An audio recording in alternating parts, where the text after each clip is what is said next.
Sorry first of all నేనసలు ఈ video చేద్దామని మర్చిపోతున్నా. చాలా మంది అడుగుతున్నారు దీని గురించి. కంప్లీట్‌గా మర్చిపోయా వేరే పనుల్లో పడి సారీ. బాల్ ట్యాంపరింగ్ జరిగిందా? ఈ సీఎస్‌కేకి సంబంధించి మొన్న జరిగిన సండే మ్యాచ్‌లో దీని గురించి అంటే అక్కడ ఖలీల్ అహ్మద్ అండ్ రుతురాజ్ గైక్వాడ్ ఏదో ఎక్స్‌చేంజ్ చేసుకున్నారు. అది సాండ్ పేపర్. దాని ద్వారా వాళ్ళు బాల్‌ని రబ్ చేసి షైనింగ్ అనేది చేంజ్ చేసి దానివల్ల స్వింగ్ అంటే బాల్ ట్యాంపరింగ్ అంటే ఏంటంటే బేసిక్‌గా బాల్ వాళ్ళకి తగ్గట్టుగా దాన్ని ఆహ్, జస్ట్ రఫ్‌గా చేసుకొని, బాల్ చాలా బాగా స్వింగ్ అయ్యేలాగా చేంజ్ చేసుకొని, బౌలర్స్‌ని ఔట్ చేయడాన్ని బాల్ ట్యాంపరింగ్ అంటారు. యాజ్ ఇట్ ఈస్‌గా ఉన్న బాల్‌ని వాళ్ళ చేతుల్లో ఉన్న చిన్న చిన్న ఆయుధాలతో దాన్ని అటు ఇటుగా మార్చి దాన్ని రఫ్‌నెస్‌ని వేరే వైపు కూడా రఫ్‌నెస్‌ని క్రియేట్ చేసి, లేతే వాళ్ళకి కావాల్సొచ్చినట్టుగా బాల్ యొక్క చిన్న చిన్న మైన్యూట్ చేంజెస్ బాల్‌కి చేసుకొని, బాల్ స్వింగ్ అయ్యేలాగా పిచ్ దగ్గర చేసుకోవడాన్ని బాల్ ట్యాంపరింగ్ అంటారు. అది జరిగిందా? దానికి సంబంధించి విపరీతమైన వీడియోలు బాగా వైరల్ అవుతున్నాయి. సీఎస్‌కే గతంలో గూడా ఫిక్సింగ్ వల్ల 2 సార్లు బ్యాన్ అయింది. ఇప్పుడు గూడా దాన్ని బ్యాన్ చేయాలనేసి బాగా ఔట్‌రేజ్ ఒస్తుంది. ఎస్పెషల్లీ ఈ రోహిత్ శర్మ ఫ్యాన్స్, కోహ్లీ ఫ్యాన్స్ వీళ్ళందరి నుంచి అందరు కాదు గానీ ఒక 20, 30% ఆఫ్ థీస్ ఫ్యాన్ బేస్ నుంచి విపరీతమైన ఇది అంటే ఐసీసీ ఆ మాత్రం చూసుకోదా? గతంలో బ్యాన్ అయినటువంటిది గదా! ఆ మాత్రం కనిపించట్లేదా? వీడియోలు వైరల్ అవుతున్నాయి. ఐసీసీ ఎందుకు మాట్లాడట్లేదని.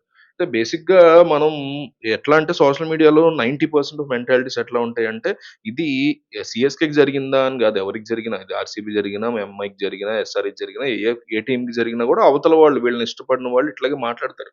ఇది ఈ కైండ్ ఆఫ్ మెంటాలిటీ మనం సినిమా హీరోల ఫ్యాన్ వార్స్‌లో, క్రికెట్ ఫ్యాన్ వార్స్‌లో, పొలిటికల్ జనాల ఫ్యాన్ వార్స్‌లో అబ్జర్వ్ చేయొచ్చు. అవతల శిబిరంలో, అవతల గ్రూప్‌లో, తెగలో, టీమ్‌లో ఏదన్నా ఏమన్నా జరిగిందంటే ఇదిగో ఈడు ఇలాంటోడే, ఇదిగో ఈడు ఇలాంటోడే అనేటువంటి మెంటాలిటీ తప్ప దాన్ని క్రాస్ చెక్ చేయడం గాని, తెలుసుకుందాం అని గాని దాని గురించి ఏదైనా చూడగానే సోషల్ మీడియా మెంటాలిటీ అంటే ఆన్ ద ఫేస్ జడ్జ్‌మెంటే. నా కళ్ళకి ఏది కనబడుతుందో అదే నిజం. నేను దాన్ని జడ్జ్ చేసేస్తాను అనే ఒక దరిద్రగొట్టు మెంటాలిటీ తయారైంది సోషల్ మీడియాలో. నిజానికి వీళ్ళిద్దరి మధ్య జరిగినటువంటి ఎక్స్‌చేంజ్ ఈ ఫింగర్ ప్రొటెక్టర్‌ని ఒక జేబులోంచి ఇంకో జేబులోకి రుతురాజ్ ఇచ్చాడు. అది వీడియోలో రికార్డ్ అయింది. అన్ని వందల కెమెరాలు చూస్తుంటాయి. లక్షల మంది కోట్ల మంది ప్రేక్షకులు ఐపీఎల్‌ని డైరెక్ట్‌గా చూస్తూ ఉంటారు. స్టేడియంకొచ్చిన వేలాది మంది వీడియోల్లో ఇప్పుడు సెపరేట్‌గా వీడియోలు తీసుకుంటున్నారు. వాళ్ళకిష్టం వచ్చిన వీడియోలు తీసి అప్‌లోడ్ చేసుకుంటున్నారు. ఈ టైంలో అసలు ఎవడన్నా నిజంగా తప్పు చేయాలనుకున్నోడు ఎవడైనా సాండ్ పేపర్ తీసుకొచ్చి దాన్ని అట్లా రబ్ చేసి చేయాలనుకుంటాడా?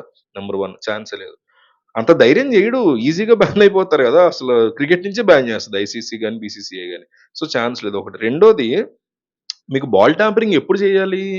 బాల్ ఎప్పుడైతే పాతదయిపోతదో, ఈ బాల్ అమ్మో! ఇది చాలా ఓవర్స్ ఏసేసాంరా బాబు! దీంతో ఒక 20 ఓవర్లు వన్ డేల్లో అయితే 50 ఓవర్లు, 25 ఓవర్లకు బాల్ మారుస్తారు. టీ20లో 20 ఓవర్స్‌కే మారుస్తారు. రీసెంట్‌గా రూలొచ్చింది. అది వేరే విషయం. సో, ఈ 15 ఓవర్లు, 20 ఓవర్లు అయిపోయిందిరా! ఇది స్వింగ్ అయ్యి సావట్లేదు ఈ బాలు. ఎప్పుడైనా కొత్త బాల్ తీసుకుంటే భయపడతాడు బ్యాట్స్‌మన్. ఎందుకంటే కొత్త బాల్ స్వింగ్ అవుతది కాబట్టి బాగా. సో, ఈ స్వింగ్ అయ్యి సావట్లేదు. దీన్ని ఎట్లాగట్లా మనం రఫ్ చేసో, సాండ్ పేపర్ వాడేసో దీన్ని ఏదో ఒకటి చేసేద్దాం అనుకున్నప్పుడుగా చేయాలి. మీరు ఆ వీడియో అబ్జర్వ్ చేస్తే రోహిత్ శర్మ అక్కడే ఉన్నాడు. అంటే రోహిత్ శర్మ డకౌట్ అయిపోయాడు. కదా! చాలా త్వరగానే ఔట్ అయ్యాడు first over, second over. So, Rohit Sharma out అయిందంటే ఫస్ట్ 2 ఓవర్‌లో ఒకటో ఓవరో. సో, ఫస్ట్ ఓవర్‌లోనే ఆల్రెడీ ఉన్న న్యూ బాల్ ఎవడైనా ట్యాంపర్ చేస్తాడా? ఇ ఆలోచించుకుంటే మనం చాలా ఉంటాయి. సీఎస్‌కేనా, ఆర్‌సీబీయా, ఎంఐయా అని కాదు. అక్కడ ఆ ప్లేస్‌లో రోహిత్ శర్మను, ఇంకో ఎవరో బుమ్రా ఉన్నా సరే ఇదే వర్తిస్తది. ఆ కైండ్ ఆఫ్‌ది మనం చూసినప్పుడు. ఏదన్నా కనపడగానే అమ్మో! ఈళ్ళు అన్యాయం చేసారు, ఈళ్ళు తప్పు చేసారు, వీళ్ళ ఎనకాల ఈళ్ళు ఇప్పుడు ముంబై మీద కూడా ఫన్నీగా ట్రోల్ చేయడం వరకు ఓకే. అంపైర్స్ 4 కొనేసారు అది ఇది. ఎప్పుడన్నా సరదాగా అంటాం అది వేరు. ఇక ఆళ్ళు కనిపించినప్పుడల్లా ఆళ్ళకి సంబంధించిన ఏది ఫేవర్‌గా వచ్చినా అదిగో వీళ్ళు అంపైర్‌ని కొనేసారు. లేకపోతే అలాగే కోహ్లీకేదో, ధోనీకేదో. ఈ కైండ్ ఆఫ్ మెంటాలిటీ చాలా వరస్ట్‌గా అనిపిస్తది. సో, ఇంపాసిబుల్ అసల. ఆ కైండ్ ఆఫ్ రిస్కే ఎవడు తీసుకోడబ్బా బేసిక్‌గా. పనిగట్టుకొని దాన్ని ట్యాంపర్ చేస్తూ ఆబ్వియస్‌లీ అసలు ఎంత జూమ్ కెమెరాలున్నాయి.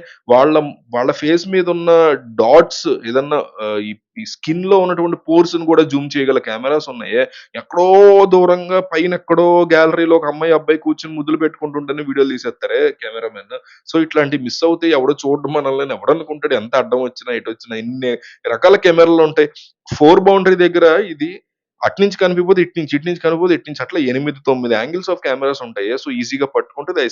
ఐసీసీ బ్యాన్ చేస్తది. ఖలీల్ అహ్మద్ మొన్నే స్టార్ట్ చేసాడు కెరియర్‌ని.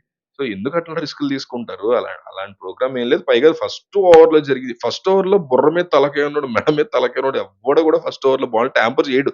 చేయాలనే అనుకున్నాడు అంతమంది ముందాళ్ళు. పైగా ఫస్ట్ మ్యాచ్. సో, ఫస్ట్ ఓవర్‌లో అసలెవరు చెయ్యరు. బాల్‌ని ఫస్ట్ ఓవర్‌లో చేస్తే ఈళ్ళకే నష్టం ఇంకా చెప్పాలంటే. సో, అది వాళ్ళేదో ఫింగర్‌కి సంబంధించిన ప్రొటెక్టర్స్ ఉంటాయి గదా! బ్యాండేడ్స్ లాంటివి వాళ్ళకి దెబ్బలు తగిలినప్పుడు వాటిని ఎక్స్చేంజ్ చేసుకున్నట్టుగా మనకి అర్థమవుతుంది తప్ప బాల్ టాంపరింగ్ అయితే కాదది.